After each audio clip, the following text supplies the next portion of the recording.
Hello दोस्तों, आज हम सहसंबंध विश्लेषण यानी कोरिलेशन एनालिसिस के बारे में जानेंगे। ठीक है, सहसंबंध है क्या। ठीक है, आइए स्टार्ट करते हैं। दो चरों x तथा y के मध्य पाए जाने वाले संबंध को सहसंबंध कहते हैं। किसी भी दो चर, दो राशि हो, उसके जैसे x और y मान लिया गया है, तो कोई भी दो राशि चर होंगे, उनके मध्य जो संबंध पाए जाते हैं, ठीक है, उसे ही हम सहसंबंध कहते हैं। जैसे भाई बहन क्या है, दो राशियाँ होंगी, उनके बीच संबंध होगा। ठीक है, सद्भावना का, प्रेम का, वैसे ही उसे ही हम सहसंबंध कहते हैं। ठीक है, तो हम यहाँ पे अंकगणितीय रूप में सहसंबंधों को जानेंगे।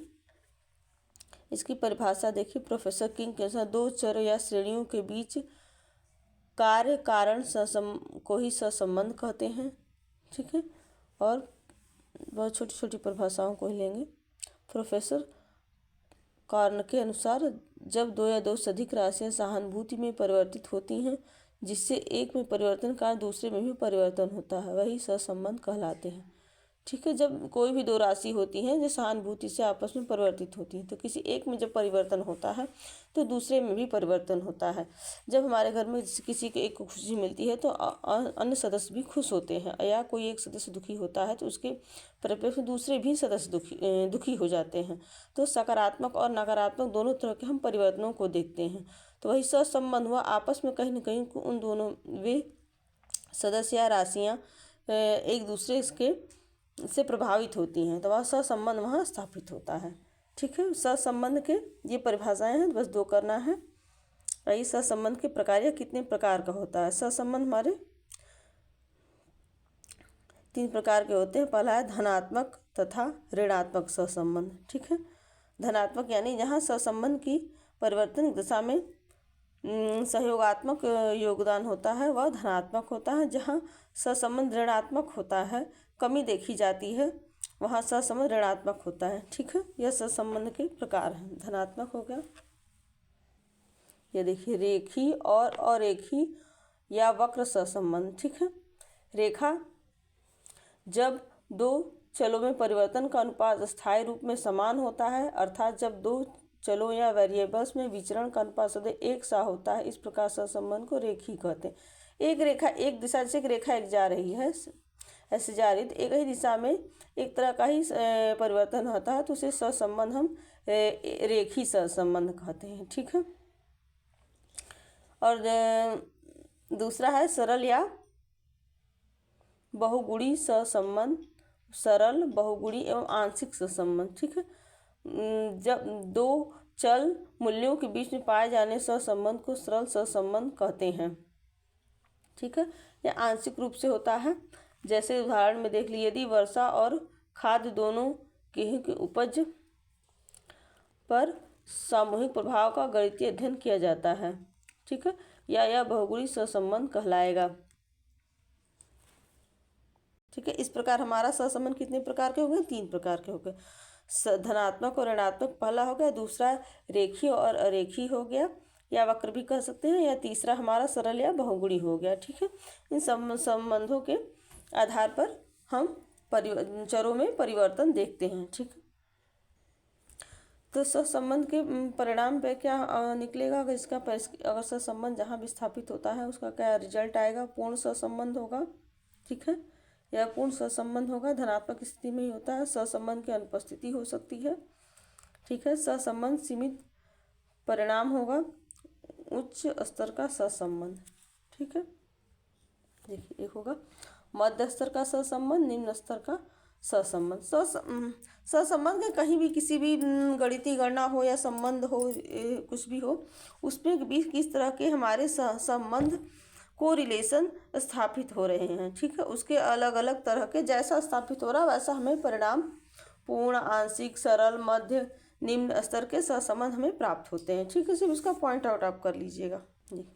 उस पर सहसंबंध को कार्ल पियर्सन के सहसंबंध को अधिक महत्व दिया जाता है, क्योंकि इन्होंने जो इसका फार्मूला बताया और नियम बताया, उन्हीं के नाम पे इस सहसंबंध कार्ल पियर्सन सहसंबंध कहते हैं। ठीक है, ठीक है, यहाँ से देखिए, मतलब उन्होंने इसे प्रतिपादित किया तो उनके नाम पर सहसंबंध का नाम पड़ गया। इस रीति का प्रतिपादन कार्ल पियर्सन ने प्राणीशास्त्र की समस्याओं का अध्ययन करने के 1990 में किया था। कार्ल पियर्सन सहसंबंध गुणांक को गुणा परिघातन और सहसंबंध गुणांक भी कहते हैं। ठीक है, दोनों श्रेणियों के सह विचरण के माप की श्रेणियों के प्रमाप विचलन के गुणनफल से भाग देने पर भागफल को कार्ल पियर्सन सहसंबंध कहा जाता है तथा इसे आर स्मॉल आर से हम प्रदर्शित करते हैं। ठीक है, किसी भी दो श्रेणियों के सहसंबंध के प्रमाप विचलन गुणनफल उन दोनों के दो श्रेणियां हैं एक्स और वाई, इसके गुणनफल से भाग देने पर जो भी हमें प्राप्त होता है वह कार्ल पियर्सन सहसंबंध कहते हैं। इसे आर से हम प्रदर्शित, जैसे इसका फार्मूला देखिए, small r COV x multiply बता गुणनफल एक्स और वाई, इसे मल्टीप्लाई हो गया, फिर सिग्मा एक्स और सिग्मा वाई, इसे हम डिवाइड कर देते हैं। यही कहा गया है ना, गुणनफल से भाग देने पर प्राप्त भागफल। ठीक है, इससे हम इससे भाग देंगे तो जो हमें गुणनफल प्राप्त होगा, ये इसका फार्मूला है।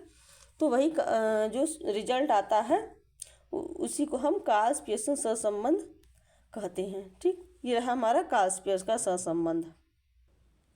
कार्ल पियर्सन सहसंबंध के मुख्य लक्षण बताए थे। यह सह विचरण का अच्छा माप है,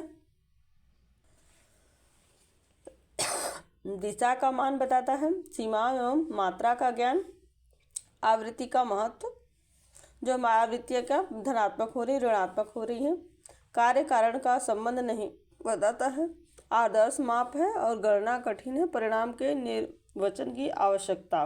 ठीक है, ये इसके हमारे मुख्य लक्षण हो गए। सहसंबंध कार्ल पियर्सन के अनुसार है ये दोस्तों। ठीक है, कार्ल पियर्सन के सहसंबंध के गुणांक की परिकल्पना यानी ठीक है तो ये क्या समंक सहसंबंध होते हैं।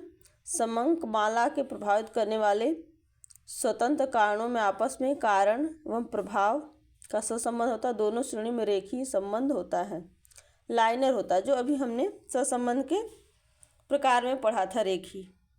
ये हमारा सहसंबंध होगा। सहसंबंध की परिभाषाएं, प्रकार और उसके कार्ल पियर्सन के अनुसार उनके परिणाम हमने जान लिए।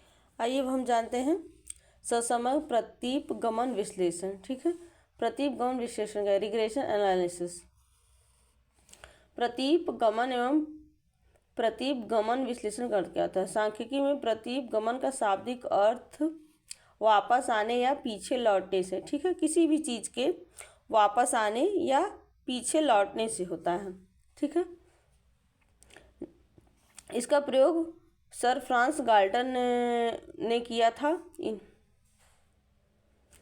ठीक है, इन्होंने जैसे बताया पिता और पुत्र की ऊंचाइयों का अध्ययन करते समय उन्होंने यह देखा कि लंबे पिता के पुत्र लंबे पिता के पुत्र ठिकने होते हैं।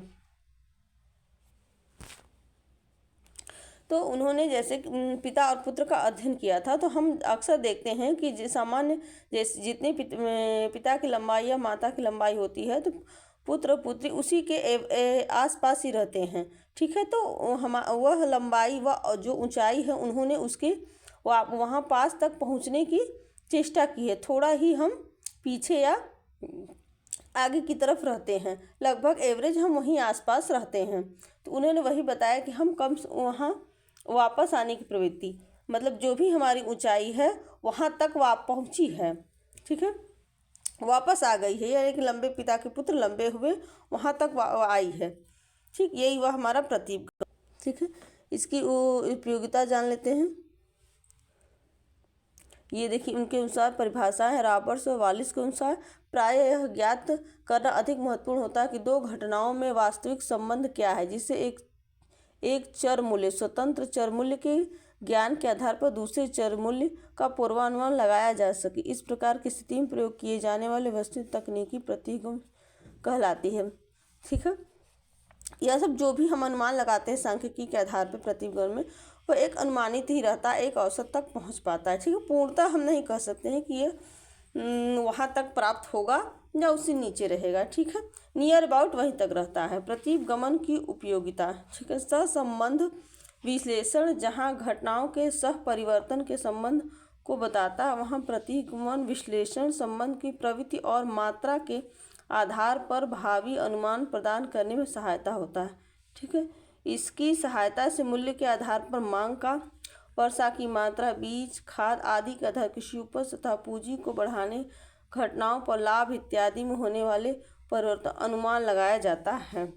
अनुमान लगाए, जैसे कि अगर वर्षा हो रही है तो हमें किस चीज़ की मांग कितनी बढ़ेगी, हम अनुमान लगा लेते हैं। अगर मौसम खराब हो गया, फसल अगर नुकसान हो गई है, तो अगले साल किसी फसल का, गेहूं का या दलहन फसलों का मांग बढ़ेगी और पूर्ति की कमी होगी। यह क्या, जैसे हमें प्रतीत हो रहा है ऐसा होगा, वही प्रतिगमन होगा। किसी भी चीज़ का हम पूर्व से कुछ अनुमान लगा लेते हैं। ठीक है, यही हमारा प्रतिगमन हो गया। जब अनुमान लगाते हैं वह अंशतः कुछ सत्य होता है, पूर्णतः नहीं सत्य होता है। कुछ उसमें सत्य होता है, कुछ अनुमान तक पहुंचता है, कुछ नहीं पहुंचता है। इस देखिए प्रतिगमन विश्लेषण के प्रकार कितने, रेखीय व वक्री प्रतिगमन, सरल एवं बहुगुणी प्रतिगमन। ठीक, प्रतिगमन रेखाएं क्या होती हैं,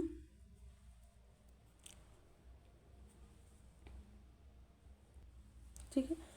प्रतिगमन हमारा क्या है, जान लिया। उसके देखिए प्रतिगमन समीकरण एक, जैसे एक हमारा एक स्वतंत्र चर है और एक उस पर आश्रित रहता है। जैसे वर्षा है, वर्षा के होने के आधार पर खाद्य की मांग, ठीक है, उस पर वो आश्रित चर हो गई, एक्स और वाई हो गया। ठीक है, ये हमारा इसका फार्मूला है प्रतिगमन का। एक्स क्या है हमारा है, वाई स्वतंत्र मूल्य है और मूल्य के आधार पर एक्स आश्रित चर है। ठीक, तो इसी पे x minus x pi is equal to r sigma x by x है वाई माइनस ये। ठीक, ये इसका फार्मूला है। अच्छा, मैं आपके फार्मूले के एक सिंपल फार्मूला और उसकी परिभाषा, उसकी प्रकार ही पूछे जाएंगे जो आपके लिए लाभप्रद होंगे। इसे अध्ययन अवश्य कीजिएगा। धन्यवाद।